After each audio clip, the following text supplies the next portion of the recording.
नमस्कार दोस्तों। बात करते हैं उत्सर्जन तंत्र से संबंधित रोगों की। हमने बात की उत्सर्जन तंत्र की, एक्सक्रीटरी सिस्टम की। उसमें देखा हमने कि मूत्र का निर्माण कैसे होता है, रक्त का शुद्धिकरण कैसे होता है, अपशिष्ट पदार्थ शरीर से बाहर कैसे निकाले जाते हैं।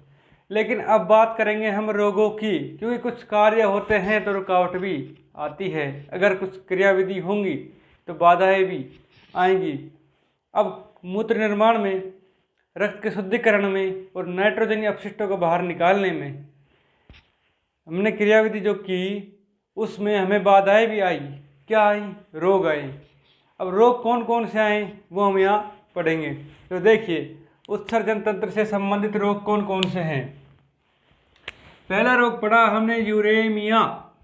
कौन सा पढ़ा? यूरेमिया। दोस्तों मतलब समझो शब्द का, क्या समझना है मतलब। देखो, यूरे यानी कि यूरिया। यूरे का मतलब यूरिया और मिया का मतलब है रक्त। यूरे का मतलब यूरिया और मिया का मतलब रक्त, क्योंकि एनीमिया रोग में रक्त की कमी हो जाती है। खून में किसकी कमी हो जाती है? आरबीसी की। तो एनीमिया, मिया किससे संबंधित? रक्त से। और एनी कमी से, तो मिया मतलब रक्त। मिया मतलब रक्त है, यूरिया मतलब यूरिया। तो रक्त में यूरिया की मात्रा अगर बढ़ जाए तो रोग कौन सा? यूरेमिया। मिया यानी रक्त, यूरिया मतलब यूरिया। रक्त में यूरिया की मात्रा बढ़ जाए तो क्या? यूरेमिया। अब यूरिया में रक्त की मात्रा तो बढ़ेगी नहीं, क्योंकि हमारे शरीर में रक्त है, यूरिया नहीं। अगर यूरिया नहीं है तो यूरिया की मात्रा बढ़ेगी, रक्त में बढ़ेगी। किस में बढ़ेगी? रक्त में। समझे? यूरिया का मतलब क्या? यूरिया और मिया का रक्त। तो रक्त में किसकी मात्रा बढ़ी? यूरेमिया की। किसकी बढ़ी? यूरेमिया की। अब अगला देखते हैं, डिसयूरिया। क्या? डिसयूरिया मतलब यूरिया को उत्सर्जित करने में, मूत्र को उत्सर्जित करने में दर्द हो। क्या हो? दर्द हो। तो कौन सा यूरिया? डिसयूरिया। कौन सा यूरिया? डिसयूरिया। मूत्र त्याग के समय दर्द। मूत्र को उत्सर्जन करने में, मूत्र विसर्जन करने में अगर दर्द हो तो कौन सा रोग? डिसयूरिया। कौन सा रोग? डिसयूरिया। पोलीयूरिया और ओलिगोयूरिया। अब इन दोनों का शब्द का मतलब समझो दोस्तों। पोलीयूरिया और ओलिगोयूरिया। पोली का मतलब होता है बहुत सारा, यूरिया संबंधित है मूत्र से। देखो यहाँ भी मूत्र से संबंधित था। यूरिया का मतलब क्या था? मूत्र त्याग में समय दर्द होता है, जो कौन सा है? डिसयूरिया। यूरिया का मतलब मूत्र, पोली यानी बहुत सारा।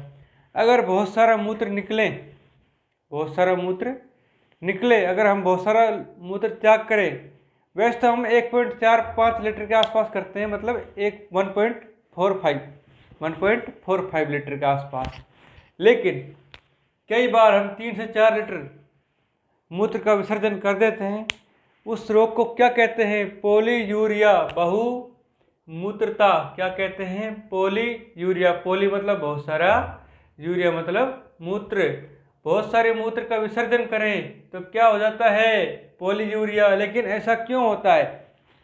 क्योंकि दोस्तों हमने नेफ्रॉन जो पढ़ा था, उसकी संग्रह नलिकाएं जो हमने पढ़ी थी, जिसमें बहुत सारे नेफ्रॉन आके खुलते हैं, उसमें क्या होता है? पानी का अवशोषण नहीं होता है। यानी कि अगर हम ये कहें कि नेफ्रॉन पानी का पुनः अवशोषण, जल का पुनः अवशोषण नहीं करता है, तो जल मूत्र के साथ बाहर निकल जाता है। और इस प्रकार उस रोग को क्या कहते हैं? पोलीयूरिया। क्या कहते हैं? पोलीयूरिया यानी बहुमूत्रता। हिंदी से तो समझ आता है, बहुमूत्रता यानी बहुत सारा मूत्रता है जो। पोलीयूरिया, यूरिया, पोली बहुत सारा, यूरिया यानी बहुत सारा मूत्र का विसर्जन, सामान्य से ज्यादा। ओलिगो का मतलब होता है कम।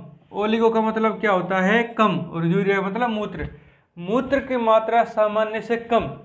अगर नेफ्रॉन या संग्रह नलिकाएं नेफ्रॉन की जल का पुनः अवशोषण आवश्यकता से ज्यादा करने लग जाए तो मूत्र क्या होगा? कम विसर्जित होगा, कम उत्सर्जित होगा। और इस रोग को क्या कहेंगे?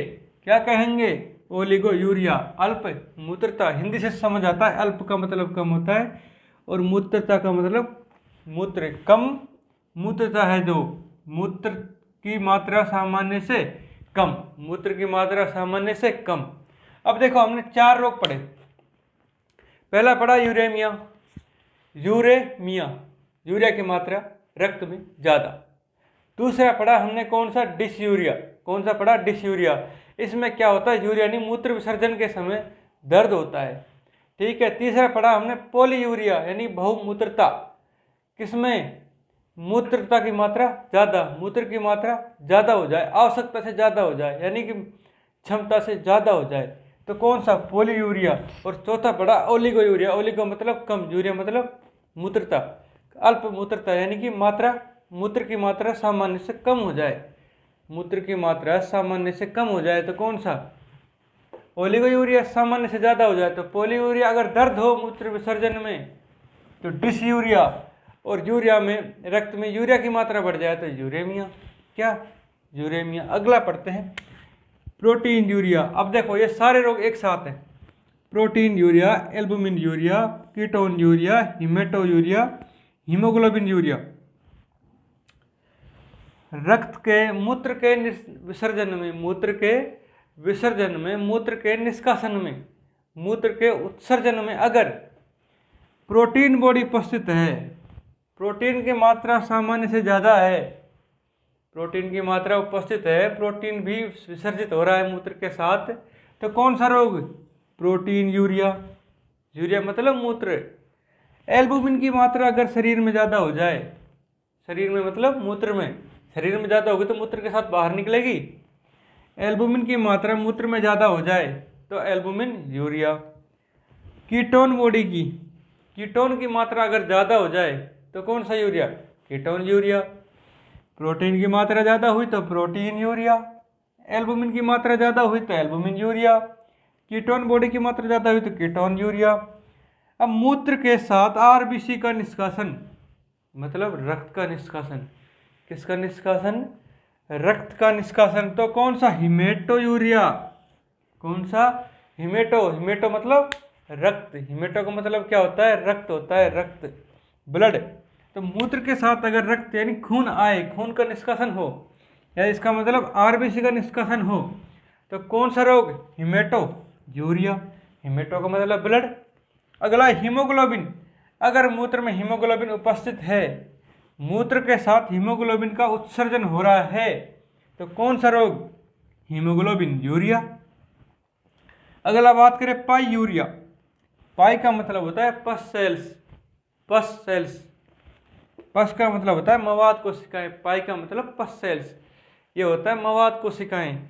पाई यूरिया जब होगा तो मूत्र में मवाद कोशिकाओं का पाया जाना, मतलब मूत्र के साथ अगर मवाद कोशिकाएं निकल रही हैं, इसका मतलब उत्सर्जन तंत्र में कहीं ना कहीं दिक्कत है, कहीं ना कहीं घाव है, इसीलिए वहाँ से क्या आ रही है, मवाद कोशिकाएं आ रही है, मतलब पस सेल्स आ रही है। पस से बना पाई। मवाद कोशिकाओं को अंग्रेजी में याद रखोगे कि पस सेल बोला जाता है, तो उससे हमें इस रोग को याद करने में आसानी रहेगी। कैसे, कि पाई से हम पस बनाएंगे, और यूरिया मतलब मूत्र होता है, मूत्र में पस यानी मवाद कोशिकाओं की उपस्थिति। ठीक है दोस्तों। अगला बात करें पीलिया। ये तो बहुत सारा सुना होगा आपने, पीलिया। इसमें क्या होता है, जॉइंटिस जिसे अंग्रेजी में बोला जाता है, मूत्र में पित्त वर्णकों की उपस्थिति, मूत्र में पित्त वर्णकों की उपस्थिति, यानी मूत्र के साथ अगर पित्त वर्णक निकल रहे हैं, पित्त वर्णक कौन कौन से होते हैं, बिलिरुबिन और बिलिवर्डिन। कौन कौन से, बिलिरुबिन और बिलिवर्डिन। अगर इन तीनों में से कुछ भी बोल दिया जाए कि पित्त वर्णकों की मात्रा बढ़ जाए मूत्र के साथ, या फिर बिलिरुबिन की मात्रा मूत्र के साथ बढ़ जाए, या मूत्र के साथ बाहर निकल रहा है बिलिरुबिन, या बिलिवर्डिन निकल रहा है, या पित्त वर्णक निकल रहे हैं, तीनों में से कुछ भी आ जाए, रोग कौन सा होगा, पीलिया, जॉइंटिस। कौन सा होगा, पीलिया होगा, जॉइंटिस होगा। कब, मूत्र में पित्त वर्णकों की मात्रा बढ़ जाए, मूत्र के साथ पित्त वर्णकों का उत्सर्जन ज़्यादा हो, क्या हो, ज़्यादा हो। ठीक है दोस्तों। अगला है एल्केप्टोन यूरिया।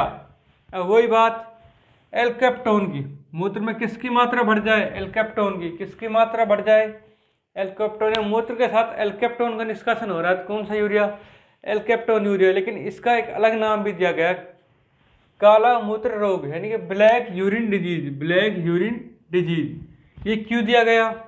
इस रोग में जब एल्केप्टोन्यूरिया मूत्र के साथ बाहर निकलता है तो हवा के संपर्क में आने पर मूत्र का रंग काला हो जाता है। कैसा हो जाता है?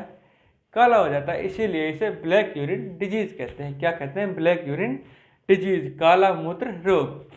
ठीक है दोस्तों, तो एल्केप्टोन्यूरिया की बात करें तो मूत्र में एल्केप्टोन या होमोजेंटिसिक अम्ल, एल्केप्टन बोल दो या होमोजेंटिसिक अम्ल बोल दो, का पाया जाना, मतलब ये अगर मूत्र के साथ बाहर निकल रहे हैं तो हवा के संपर्क में आने पर इनका रंग काला हो जाता है, मतलब मूत्र का रंग काला हो जाता है। इसीलिए इस रोग को ब्लैक यूरिन डिजीज कहा जाता है।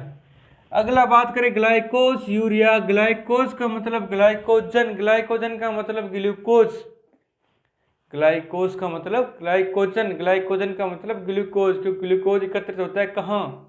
यकृत में। किसके रूप में? लीवर में एकत्रित होता है ना इकट्ठा। किसके रूप में? ग्लाइकोजन के रूप में। कहाँ होता है? यकृत यानी लीवर में इकट्ठा होता है ग्लूकोज ग्लाइकोजन के रूप में। ग्लाइकोज मतलब यूरिया, ग्लाइकोज यूरिया मतलब ग्लाइकोज का मतलब क्या होता है? ग्लूकोज। और ग्लूकोज क्या है? एक शर्करा है। शर्करा यानी शुगर है कि नहीं है? अगर ये शुगर है तो शर्करा की उपस्थिति अगर ब्लड में है तो उसे क्या बोलेंगे? ग्लाइकोज यूरिया। अगर मूत्र के साथ ग्लूकोज जा रहा है बाहर, क्या जा रहा है? ग्लूकोज, शर्करा जा रही है तो ग्लाइकोज यूरिया बोला जाता है उसे। अगला बात करें सिस्टाइटिस। अब बात करें टाइटिस जहाँ भी आ जाए, सिस की छोड़ो, टाइटिस जहाँ भी आ जाए, इसका मतलब होता है सूजन। क्या होता है? सूजन। और सिस्टाइटिस का मतलब होता है मूत्राशय में सूजन। सिस्टाइटिस का मतलब क्या होता है? मूत्राशय में सूजन। टाइटिस का मतलब सूजन। जहाँ टाइटिस लिखा आ जाए आप समझ जाना सूजन से संबंधित है। किससे संबंधित है? सूजन से, यानी कि सूजन आ जाए किसी में। सिस्टाइटिस का मतलब मूत्राशय में सूजन। अब किस किस के कारण आ सकता है मूत्राशय में सूजन? या तो जीवाणुओं का संक्रमण हो, बैक्टीरिया का संक्रमण हो, इन्फेक्शन हो, या फिर यांत्रिक क्षति, बाहर से यांत्रिक क्षति हो, या कैसे मतलब चोट लग जाए, कहीं मूत्राशय में चोट लग जाए कैसे भी एक्सीडेंट के समय, उस समय उस क्षति को बोलते हैं यांत्रिक क्षति। और जीवाणु संक्रमण यानी बैक्टीरिया इन्फेक्शन हो जाए तो मूत्राशय में सूजन आ जाती है और उसको बोलते हैं सिस्टाइटिस। और टाइटिस का मतलब होता है सूजन। हाँ तो दोस्तों, कई बार हम क्या करते हैं कि उपवास करते हैं, व्रत रखते हैं, ज़्यादा व्रत रखते हैं, बहुत ज़्यादा फास्ट करते हैं, या फिर डिहाइड्रेशन हमारे शरीर में हो जाए, निर्जलीकरण हमारे शरीर में हो जाए, तो हमें रोग होता है गाउट। कौन सा रोग होता है? गाउट रोग। ये क्या होता है कि जोड़ों, कौन से जोड़े होते हैं, जो जॉइंट होते हैं, जहाँ जोड़ होते हैं, हाथ पैरों के जोड़ होते हैं, वहाँ क्या होता है? यूरिक अम्ल जमा हो जाता है। और वृक्क के जो ऊतक हैं, किडनी के जो ऊतक हैं, टिश्यू हैं, उनमें भी क्या हो जाता है? जमा हो जाता है। क्या हो जाता है? जमा। कौन? यूरिक अम्ल, यूरिक एसिड। इससे कौन सा रोग होता है? गाउट रोग होता है। और इसमें क्या होता है? दर्द होता है जोड़ों में। क्या होता है? दर्द। गाउट रोग। गाउट रोग कौन सा? ये आनुवंशिक रोग है। वैसे तो क्या है? आनुवंशिक रोग है, लेकिन ये जोड़ों और वृक्क ऊतकों में यूरिक अम्ल के जमा होने के कारण होता है। और ये क्यों होते हैं?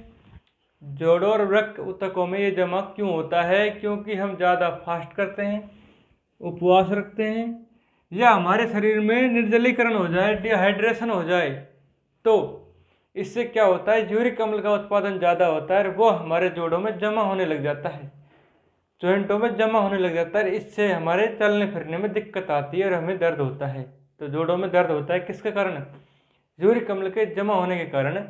और वो कब होता है? जब निर्जलीकरण हो जाए शरीर का, डिहाइड्रेशन हो जाए, या फिर हम ज़्यादा फास्ट करें, बहुत ज़्यादा फास्ट हम करते हैं, बहुत ज़्यादा उपवास हम रखते हैं।